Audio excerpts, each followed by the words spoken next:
Hi guys, it's Janet Wakeland with RemarkablyCreated.com here with another really fun envelope punch board project for you. Today we're going to look at wrapping a really fun, yummy Christmas treat. Hopefully you're seeing the value of the envelope punch board and you've ordered yours. I know that the sales of the punch boards has far exceeded Stampin' Up's expectations, and they are having to already reorder the next lot of them, so I think that that's pretty exciting. So let's take a look at this really fun project today. What we're going to be making is a wrap for Christmas fudge. And the little poem says, "My special Christmas fudge. A few days ago I made plans to make a tasty treat for all my special friends, a yummy gift to eat. My intentions were sincere, but my schedule wouldn't budge. So this will have to do for this year's Christmas fudge." And what you'll find inside of this is a large candy bar. And we'll take a look at all of that in just a second. Let's look at how we made this wonderful candy bar. So what we're going to do is we're going to start with a piece of cardstock that is 9 5/8 by 9 5/8. And if you're wondering how I came up with those measurements, what I did was I actually measured the wrapper the candy was in, and it is 4 by 8, and I just started with 9 5/8. Sometimes you can use that as the starting point and maybe go up just a little bit or down just a little bit, but I did measure this and use that as a start and just tried to find something close to it, and there just happens to be 4 by 8 on the board and then 9 5/8. So, and this was actually going to be a board that I finished, a bar that I actually decorated and finished, and oh well, sometimes a girl's got needs. Let's go ahead now, back to our box. 9 5/8 by 9 5/8. We're going to score it at 3 inches, and we're going to score it at 3 3/8. So let me show you what we did and give you some tips as we go. Let's get our scoring tool out. So we're going to go ahead and we're going to start at 3 inches.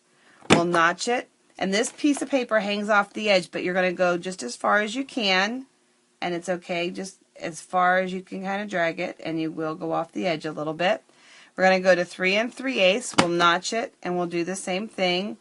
And I just kind of slow down just to make sure I don't go too crazy as I go off the edge, but I do try to extend it. We're going to go to the opposite side, so make sure the notches are facing your belly. Go to 3 inches. We'll notch it. And then we're going to go to 3 3/8. We'll notch it. And the reason, oops, let me back up to 3 inches. I didn't score it. And the reason why we're doing 2 score lines on the same side is that's what creates the box. That's what gives you a little bit of depth to your project. And now we'll notch 3 3/8 like that. Okay, now what we're going to do is we're going to do our best. And if you really want to, you can actually take a ruler and you can finish off those extension lines. But I can see where it's lining up with the score guide. So I'm going to just line that up. We'll notch it and we'll go across. And we'll line up the next one. I love that you only have to worry about numbers on 2 sides. We're going to come all the way over here to this side, and we'll score it. And we'll do the same thing, and we'll score it. We'll take our snips, and we're going to go ahead and we'll take these little corner pieces out. We're going to take our little corner pieces out.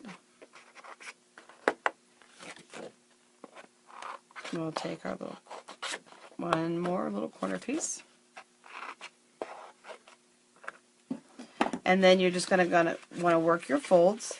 One thing that you will notice about this box, and I'll just bring these 2 sides up right, is they're a little long.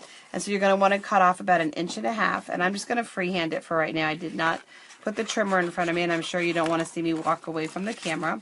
So we're just going to go ahead and we'll just freehand it. This is just going to be a pattern, extra pattern. So you want to take about 1.5 inches off so that you have that. And you're going to have your box, then it'll come in.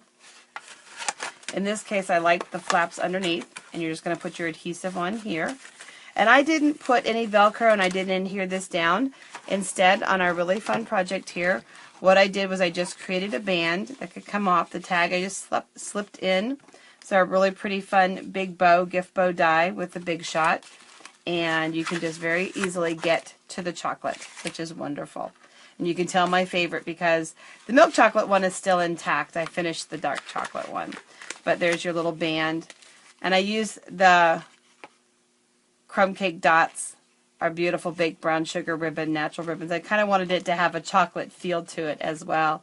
And then the little poem just tucks in right there just like that so that they have it for future so that they can make similar gifts themselves the following Christmas. So just a really fun gift. I gave these one year to all of the members of my small group at church. It's sometimes hard to find small little gifts maybe to give men, and I know that the men really appreciated it. We think that women like chocolate, but men do as well too. It's a great craft fair treat. It's also great for teachers and just those small little gift exchanges that you want to do when you want to keep your gifts under $5. So just a real fun idea for you. I hope you have fun wrapping your Christmas fudge. Take care and God bless.